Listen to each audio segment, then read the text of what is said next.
Bonjour. Cette histoire nous provient du pays de Vanuatu dans le Pacifique Sud. Frank a été élevé un garçon gâté. Fils unique du deuxième mariage de son père, il était favorisé par ses parents, tout comme le garçon Joseph était favorisé par son père, Jacob, dans la Bible. Et, comme dans l'histoire de Joseph, la jalousie des frères et sœurs a entraîné des problèmes avec les demi-frères aînés du premier mariage de son père. Malheureux à la maison, Frank trouva la joie d'étudier à l'Académie adventiste locale d'Aur. Il s'est fait beaucoup d'amis et aimait aller à l'église le jour du sabbat. Cependant, alors qu'il était au lycée, il est tombé malade et a été hospitalisé. Ses parents, craignant qu'il ne meure, ont décidé de le garder à la maison à sa sortie de l'hôpital. Ce fut la fin de l'éducation de Frank. Il n'a jamais terminé le lycée. Frank a rejoint d'autres garçons du village pour devenir un garçon du village ordinaire. Il manquait de compétences pour trouver un emploi. À la mort de mon père, ses demi-frères aînés ont hérité de la propriété, laissant Frank sans rien. Frank est devenu un garçon perdu du village sans but ni sens dans la vie. Les années ont passé et Frank s'est marié et a eu des enfants. Il a renoncé à fabriquer des meubles, comptant plutôt sur sa mère et ses beaux-parents pour subvenir aux besoins de sa famille. Lui et sa femme se disputaient constamment, sa femme lui disant de trouver du travail pour subvenir aux besoins de leurs enfants. Il semblait n'y avoir aucune issue. En désespoir de cause une nuit, Frank est tombé à genoux et a supplié Dieu de l'aider.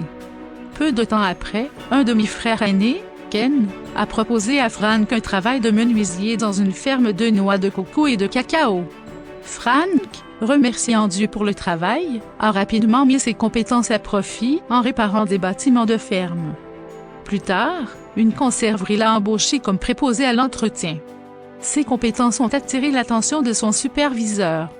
Lorsque la conserverie a fait faillite, le superviseur a lancé sa propre entreprise et a embauché Frank pour travailler avec lui à la fabrication de meubles et à la construction de bâtiments commerciaux. Mais la réussite de Frank l'a fait oublier Dieu. Il a oublié sa prière désespérée pour le travail. Jusqu'à une nuit. Alors que Frank s'endormit, il rêva qu'il voyait sa grand-mère livrer un message divin.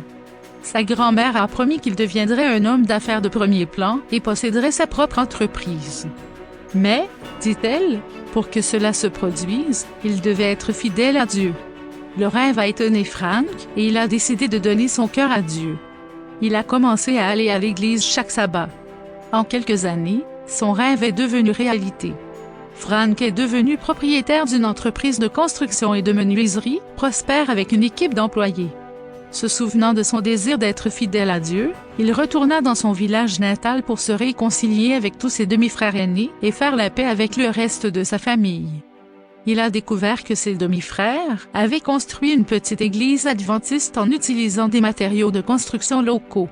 Frank se sentait bien de construire une maison pour Dieu. Il aspirait à faire plus. Il a donc lancé un ministère pour réparer et achever des églises inachevées dans les 83 îles de Vanuatu. Aujourd'hui, il aide à financer de nombreux projets d'église par le biais de son entreprise et est l'ancien en chef de l'église du village de Bora Bora sur l'île de Santo.